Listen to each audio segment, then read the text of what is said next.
Kenyans, members of the fourth estate, we are here as the petitioners in a case that was filed in court, and we are here to make public the contents of that case so that members of the public can be aware of what is happening, because as a country and as the Kenyan people, we are working so hard, but people are taking advantage and fleecing us of our gains. So I will give Daktari a chance to go through the press. Thank you for the state for coming. I will read our press statement. I'll be brief. We, the petitioners, have formally filed a constitutional petition at the High Court of Kenya, Milimani, to expose and challenge a decade-long regime of systematic fraud, inside abuse, and regulatory negligence within the Kenyan Bankers Circle Society Limited. This is not a case of mismanagement alone. It is a betrayal of trust, a violation of constitutional rights, and a coordinated assault on the financial dignity of thousands of hardworking Kenyans and retirees. The petition reviews that over 2.9 billion in member equity has been eroded through fraudulent interest income, under provisions of loans, impaired assets, and concealed liabilities. I'll give an example. A 200 million loan from Cusco was ended for 10 years and quietly dumped on members' accounts in 2023. A further 600 million guarantee was never disclosed in audited accounts, exposing members to massive contingent liabilities, which is another. The server housing project alone consumed over 722 million, more than double the approved budget, resulting to Kenya shilling 389 million in impairment. When you look at the government governance expenses, over 40 million were charged against members' income, slashing interest rebates and dividends for members. Over 10 million disappeared from the Syokimau land share, up to date unaccounted for. Over 100 million was spent on ICT and branding through single sourcing. And there was an overpayment of 1.5 million, and to date that refund has not been followed through. These contracts were awarded without competitive bidding, in violation of procurement laws and Article 227 of the Kenya Constitution. In our view, some vendors were linked to individuals who receive high-value, non-performing loan, raising serious questions about conflict of interest and procurement collusion and procurement laws. The circle governance structure has been deliberately manipulated to suppress oversight of members.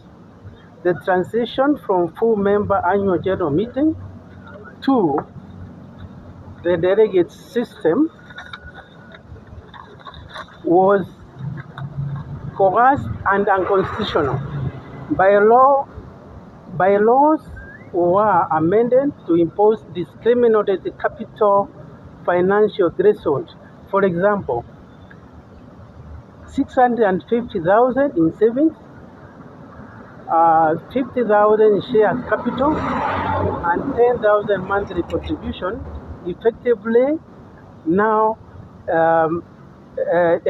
acceptably excluding the youth and the low-income members.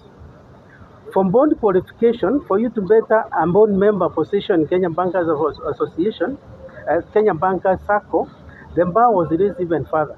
2 million in savings, 120,000 in share capital, 20,000 monthly contribution. You as a young member, you want to get into leadership of the circle. Where will you get this kind of money? This is total discrimination against the Constitution.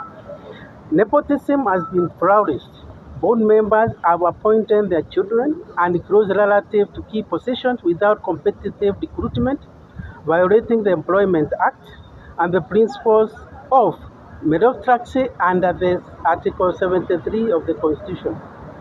Promotions have been based on loyalty rather than competence, and the workforce has been expanded without regard to fiscal prudence or operational needs. Staff have faced arbitrary dismissal, which we have live cases in court, favoritism, and punitive treatment, undermining morals and institutional integrity.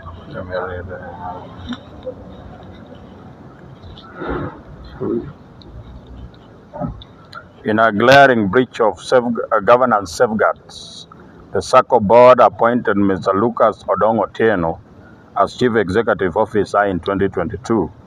Mr. Otieno was not only a former board member, but had served as an honorary secretary during the period when the concealed 200 million Cusco loan was irregularly taken in 2013. His elevation to CEO was done without competitive process, without due diligence, without a formal board's resolution. His appointment entrenched insider control and was designed to conceal financial irregularities and culpable officials from scrutiny. Despite multiple red flags, regulators including and Cusco Limited failed to act. Silence and inaction enabled impunity and exposed members to financial legal risks. External auditors, Creston KM and Company LLP, also played a complicit role in concealing material liabilities and failing to flag irregularities. The following are our demands. We are demanding the following. 1. Immediate suspension of the board and CEO. Full forensic audit from 2013 to 2025. Public disclosure of inspection audit reports. Restitution for affected members. Criminal prosecution for culpable officials. Compensatory damages of 5 billion for collective member loss. Reinstatement of unlawfully removed delegates. Permanent injunction against governance manipulation. This SACCO was built by the sacrifice of ordinary Kenyans. It must not be destroyed by silence and impunity. We call on the media, the civil society, and every member of the cooperative movement to stand with us. This is not just a legal fight. It is a fight for justice, transparency, and the cooperative finance in Kenya.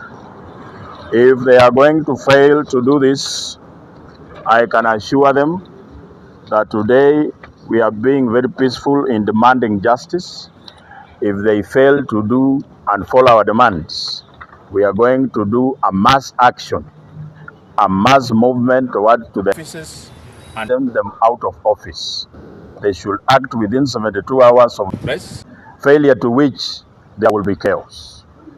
There will be no, the peaceful environment we are enjoying will be suspended until justice is served. Thank you very much.